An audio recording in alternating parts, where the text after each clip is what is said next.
हर महीने आपका ज़रूरत है 100 रुपये और मैं दे दिया आपको 50 रुपये, तो आपका बचत कितना हुआ 50 रुपये। मानो आपका ज़रूरत है एक महीने में 20 रुपये और मैं आपको दे दिया 50 रुपये, तो आपका कितना बेनिफिट हुआ। वैसे ही आपका तो 20 रुपये ऐसे ही मिल गया और ऊपर से 30 रुपये आपको ऊपर से ज़्यादा मिल रहा है। अगर आप ऐसा सोच रहे हो तो बिल्कुल गलत है। ये चीज़ रिलेटेड है आपका रिटर्न ऑफ इन्वेस्टमेंट जो होता है, आपका सोलर ऑन ग्रिड सिस्टम जो होता है उसका जो रिटर्न ऑफ इन्वेस्टमेंट होता है, इसके साथ थोड़ा बहुत कुछ रिलेटेड होता है। और ये कैसा होता है, क्यों होता है, हम आज बात करेंगे। उससे पहले मेरा परिचय मैं आपको दे दूँ। Welcome back to my channel once again, you are watching Design Jazz. My name is Satya Sundar. आज हम बात करने वाला है आपका जो सोलर ऑन ग्रिड सिस्टम होता है उसका रिटर्न ऑफ इन्वेस्टमेंट कैसे कैलकुलेट किया जाता है और कितना होना चाहिए। ज़्यादातर जो पीवी इंस्टॉलर होते हैं, अगर कोई कस्टमर उनसे मिलते हैं तो वो ऑन ग्रिड सिस्टम का कितना रिटर्न ऑफ इन्वेस्टमेंट बोलते हैं, 4 साल बोल देते हैं। पर एक्चुअली वो 4 साल नहीं होता है। वो एक्चुअल फिगर आपको पता करना चाहिए। अगर आप एक कस्टमर हो, अगर आप एक ईमानदार पीवी इंस्टॉलर हो तो अच्छे से आपको समझाना चाहिए एक्चुअल फैक्ट एंड फिगर क्या है।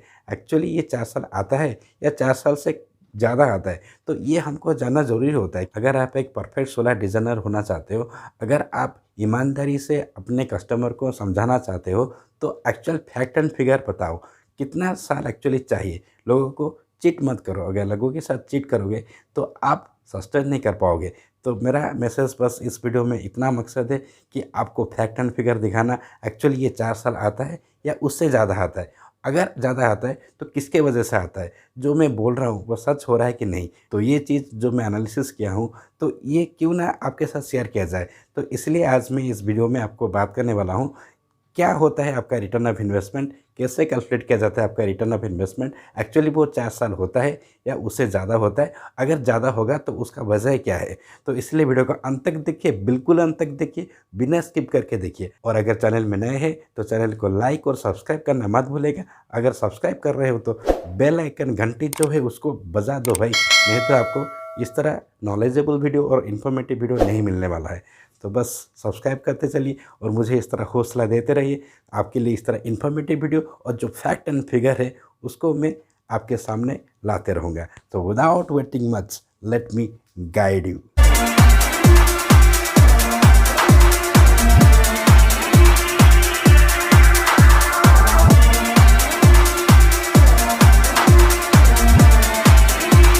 तो चलिए एक एग्जांपल से हम शुरू करते हैं। सपोज आप एक 5 किलोवाट का on grid solar system install किए हो, तो मेरे एक्सपीरियंस के हिसाब से और नॉर्मली जो 1 किलोवाट जो सिस्टम है आपका, normally 1 kilowatt on grid system जो होता है वो दिन में एनुअली एवरेज अगर लिया जाता है तो 1 किलोवाट दिन में एक दिन में 4 यूनिट जनरेट कर पाता है, मतलब 4 किलोवाट आवर जनरेट करता है। तो अगर आप 5 किलोवाट सिस्टम इंस्टॉल किए हो तो मतलब कितना एनर्जी आपको मिल सकता है, डेली आपका 20 यूनिट एवरेज डेली मिलेगा और ये जनरेट होता है। तो चलिए मानते हैं आपका जो एनुअल एवरेज कैसा होता है। तो एनुअल एवरेज अगर हम एक दिन का 20 यूनिट मिल गया तो मतलब एनुअली हम कैसे निकाल सकते हैं। एनुअल जनरेशन हम इस तरह निकाल सकते हैं, देखिए 20 इंटू 365 डेज मल्टीप्लाई कर देंगे तो कितना यूनिट हुआ आपका 7300 यूनिट। तो मतलब आपका जो 7300 यूनिट है वो सोलार से आपका प्रोडक्शन हो रहा है। तो इतना यूनिट आप बोल सकते हो कि इतना आपका बचत हुआ।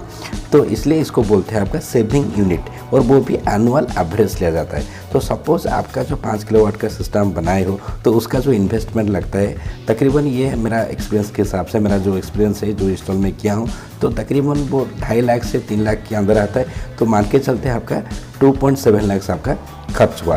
पर गवर्नमेंट आपको सब्सिडी देता है, पर ये सब्सिडी आपका स्टेट टू स्टेट डिफर करता है। तो मान के चलिए आपका जो सब्सिडी होता है वो 30% जो MNRE जो देता है, आपका जो मतलब आपका जो सब्सिडी देता है वो बेंचमार्क कॉस्ट के ऊपर 30% देता है।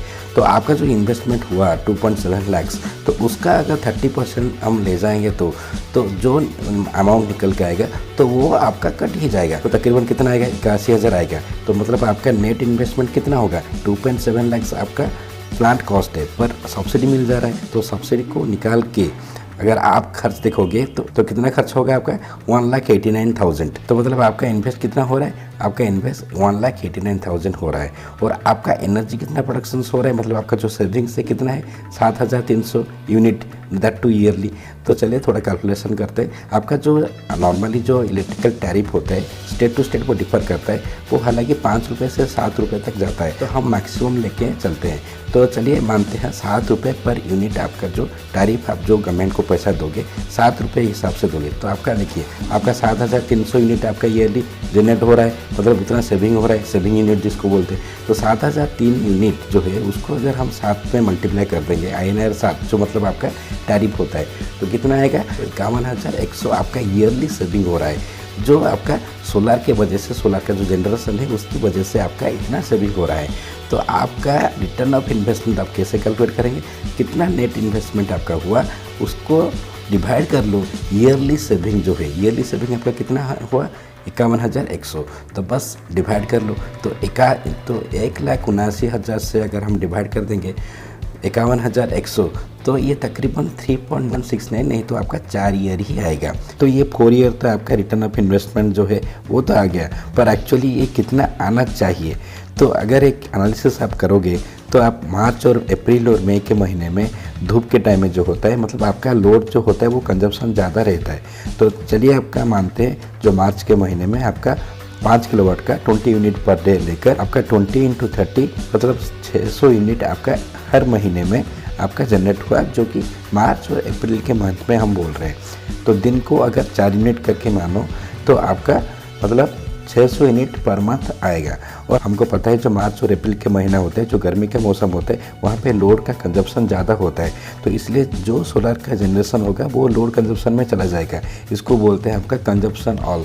तो सपोज आपका लोड रिक्वायरमेंट जो है वो आपका 800 यूनिट है, मतलब 800 यूनिट आप हर महीने में आप यूज़ करते हो, जो कि ग्रिड से लेना चाहिए। पर आपका सोलर है तो आपका सोलर है तो 600 यूनिट जनरेट होगा, तो 600 यूनिट आप ग्रिड से नहीं लोगे, वो 600 यूनिट आप सोलर से ले जाओगे, तो ग्रिड से कितना लोगे 200 यूनिट। तो इसलिए आपको हम यहाँ पे बोलते हैं कि 600 यूनिट आपका बचत हुआ, मतलब आपका जो सेविंग हुआ तो उसको बोलते हैं आपका 600 यूनिट सेविंग हो गया। तो मतलब आपका जो सेविंग हुआ तो सेविंग आपका 600 यूनिट के ऊपर ही आएगा। तो चलिए मानते हैं आपका जो विंटर सीजन में क्या होते हैं, जैसे कि आपका दिसंबर हो, जनवरी, फरवरी, इसमें आपका लोड कंजप्शन बहुत ही कम रहता है और आपका 1 किलोवाट जो है वो तकरीबन 5 यूनिट तक दे देता है। क्योंकि अभी मैं थोड़ी देर पहले आपको बता रहा था कि 1 किलोवाट 4 यूनिट दिन में देता है एवरेज। पर अगर आप विंटर के सीजन में अगर जनरेशन सोचोगे तो जनरेशन आपका विंटर में सीजन में थोड़ा ज़्यादा रहता है। और ये क्यों रहता है, क्योंकि इसका टेम्परेचर के साथ डायरेक्ट रिश्ता है। और क्या रिश्ता है, अगर इसको जानना चाहते हैं तो मेरा एपिसोड देखिए, मेरा ट्रेनिंग एपिसोड जो मैं बताया हूँ उस एपिसोड्स में आप देखिए। एपिसोड 7 से एपिसोड 10 तक अगर देखेंगे तो आपको पता चल जाएगा कि पीवी मॉड्यूल का जो एफिशिएंसी होता है टेम्परेचर के हिसाब से कैसे वैरी करता है। मतलब आपका जो विंटर का सीजन होता है, जो सर्दी का मौसम होता है, उस टाइम में आपका जो जनरेशन 1 किलोवाट जो है वो तकरीबन 5 से 6 यूनिट पर डे दे देता है। तो अगर मैं 5 यूनिट करके मानूँ एक दिन का, तो कितना आएगा 5 × 5 मतलब 25 यूनिट, 25 यूनिट एक दिन में आया। तो उस हिसाब से हम कैलकुलेट करेंगे तो आपका महीने में 750 यूनिट आपका जनरेशन हो रहा है। बट आपका रिक्वायरमेंट कितना है, देखिए आपका रिक्वायरमेंट बहुत ही कम है। तो मानो आपका जो रिक्वायरमेंट है 800 यूनिट पहले से हम लिए थे, तो पर आपका जनरेशन कितना हो रहा है 750 यूनिट। कहाँ से जनरेट हो रहा है, सोलर से। तो मतलब आपका जो लोड का जो कंजप्शन है वो पहले से क्या था, मार्च और अप्रैल के महीने में अभी दिखाया 800 यूनिट, पर अभी घर के 500 यूनिट हो गया। और उसी के साथ ही साथ आपका सोलर का जनरेशन मैक्सिमम हो रहा है 750 यूनिट।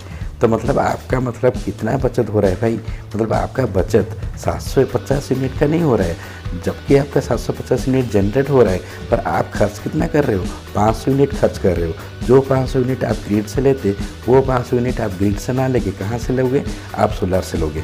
तो आपका बचत कितना होगा, मतलब आपका बचत बस 500 यूनिट ही होगा महीने में। अगर विंटर के महीने में आप सोचोगे जितना जनरेशन हो रहा है 750 यूनिट उतना नहीं हो रहा है, बल्कि जितना यूज़ कर रहे हो, जितना कंजम्पशन कर रहे हो, कितना 500 यूनिट वो हो रहा है। तो देखिए अगर उस हिसाब से हम कैलकुलेट करेंगे तो थोड़ा बहुत कुछ एक्सेस एनर्जी जो होता है सोलर का वो बच जाता है। मतलब विंटर के सीजन में आपका 750 यूनिट जनरेट हो रहा है, पर आप यूज़ कर रहे हो 500 यूनिट, क्योंकि लोड कंजप्शन आपका कम है। तो एक्सेस कितना हुआ, एक्सेस आ गया 250 यूनिट, मतलब दिसंबर से फरवरी महीने में। तो ये जो 250 यूनिट जो कि एक्सेस एनर्जी हो रहा है जो जनरेशन हो रहा है, जो मतलब एक्सेस हो रहा है, तो उसको अगर आप सोच रहे हो कि ग्रिड को दोगे तो ग्रिड में आप दे नहीं सकते हो, क्योंकि आपका जो पॉलिसी होता है गवर्नमेंट के साथ कुछ ऐसा पॉलिसी होता है, पर एक्चुअली वो ग्रिड एक्सपोर्ट नहीं होता है। मतलब आपका जो 250 यूनिट ज़्यादा और एक्सेस एनर्जी प्रोडक्शंस हो रहा है, जबकि आपका लोड कम है और जनरेशन ज़्यादा हो रहा है, तो ना तो वो आप स्टोर कर सकते हो अगर ऑन ग्रिड है, और ना तो वो आप ग्रिड को भी फीड कर सकते हो। तो मतलब आपका जो 250 यूनिट है वो बेकार में जा रहा है। तो इसको अगर कंसिडर करेंगे तो मतलब जितना एनर्जी आप जनरेशन हो रहा है, देखिए मतलब आप जो टोटली में अभी यहाँ पे दिखाया, देखिए सेविंग अनजेनरेटेड जो यहाँ पे मैं दिखाया हूँ 7300 यूनिट। तो अगर ये 7300 यूनिट जनरेशन हो रहा है तो वो 7300 यूनिट खर्च नहीं हो पा रहा है, राइट। तो आपका जो जनरेटेड होता है 7300 यूनिट, तो उसके ऊपर तो इसके वजह से जो लॉस होता है समझने के लिए कोशिश कीजिए। आपका जनरेशन आपका 7300 यूनिट हो गया तो वो दिखाएगा आपका बाई डायरेक्शनल एनर्जी मीटर जो है, और आपका जो सोलर एनर्जी मीटर जो है, आप जो इन्वर्टर लगाओगे उसमें वो दिखा देगा कि आपका 7300 यूनिट जनरेशन हुआ है, पर एक्चुअली आप कितना एनर्जी खर्च किए हो वो भी कंसिडर करना होगा कि नहीं। तो अगर उसको कंसिडर करोगे तो मतलब आपका 20 से 25% उसका लॉस हो जाता है। तो 7300 यूनिट का अगर 20 से 25% में ले जाऊंगा तो कितना आएगा, तो आपका 5475 यूनिट। समझने के लिए कोशिश कीजिए, क्योंकि जनरेशन और कितना खर्च किए हो उसमें डिफरेंस है। तो अगर हम 20 से 25% को लॉस मानते हैं और आपका जो कितना एक्चुअली आप खर्च किए हो अगर उसको लेंगे, तो अगर इसको 5475 यूनिट को सेविंग यूनिट मानते हैं और इसको लेकर अगर कैलकुलेट करोगे तो आपका जो रिटर्न ऑफ इन्वेस्टमेंट आएगा वो बढ़ के 5 ईयर नहीं तो 6 ईयर, तो तकरीबन 6 ईयर तक आता है।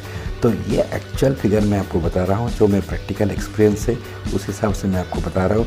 अगर कोई सोलर इंस्टॉलर आपसे बोल रहे हैं, अगर आप एक सोलर इंस्टॉलर हो तो ये सही से समझाओ अपने कस्टमर को। तो इसलिए इसका जो रिटर्न ऑफ इन्वेस्टमेंट होता है तो वो शायद बढ़ के 7 ईयर तक, 7 साल तक भी जा सकता है। तो इस तरह आप कैलकुलेट करोगे जो रिटर्न ऑफ इन्वेस्टमेंट होता है ऑन ग्रिड सिस्टम का। Thank you. तो वीडियो स्टार्ट करने से पहले जो सवाल पूछा था शायद वो जवाब आपको मिल गया। आपका कितना बेनिफिट होने वाला है, जो बचत है आपका, जो जितना खर्च करोगे, जो रुपए मैं आपको दे रहा हूँ वो फ़र्क पड़ने वाला नहीं। मैं 50 रुपये आपको क्यों दूंगा भाई, आपको 20 रुपये ज़रूरत है तो 20 रुपये मैं दूंगा ना, 50 रुपये मैं क्यों दूंगा। तो सिंपल सा बात है, जितना खर्च कर रहे हो एनर्जी उसको कंसिडर करो, कितना एनर्जी प्रोडक्शन हो रहा है। तो अगर खर्च नहीं कर पा रहे हो तो उसका कुछ फ़ायदा ही नहीं है। तो इसका मतलब ये नहीं है कि हम जो सोलर ऑन ग्रिड सिस्टम है तो उसको इंस्टॉल नहीं करेंगे और जो सोलर एनर्जी है उसको अपना जो अवेयरनेस है उसको घटा देंगे, ऐसा नहीं है। जो सच्चाई है, जो टेक्नोलॉजिकली जो सही है उसको हमको शुरू से अडॉप्ट करना चाहिए, क्योंकि थ्रू आउट द वर्ल्ड अगर आप ये सिनेरियो सोचोगे तो आपका जो रिटर्न ऑफ इन्वेस्टमेंट होता है वो तकरीबन 8 साल 9 साल तक भी जाता है। देखिए जो सच्चाई है और सही है उसको अगर लोगों के सामने लाओगे तो वो खुद ही आएंगे सोलर सिस्टम इंस्टॉल करने के लिए। आपको ज़रूरत क्या है कि इतना साल आएगा, 4 साल 5 साल इस तरह आएगा, इसको ले जाओ, तो उस टाइम में आपको ज़रूरत नहीं पड़ेगा लोगों को समझाने के लिए कि इतना साल लगता है, 4 साल आप इंस्टॉल कर दीजिए, आपका बेनिफिट ही बेनिफिट होगा। नहीं, वो खुद अपने आप आएंगे और इंस्टॉल करेंगे। तो बस आज के लिए उतना ही। उम्मीद है आपको वीडियो बहुत ही अच्छा लगा होगा। अगर अच्छा नहीं लगा हो तो अभी तक नहीं देखते, और अभी तक देख रहे हो तो ज़रूर अच्छा लगा है, तो इसलिए चैनल को लाइक और सब्सक्राइब कर दीजिए। और अगर आपको ये चीज़ सही लग रहा है तो इस मैसेज को चारों तरफ फैला दो और शेयर कर दो भाई।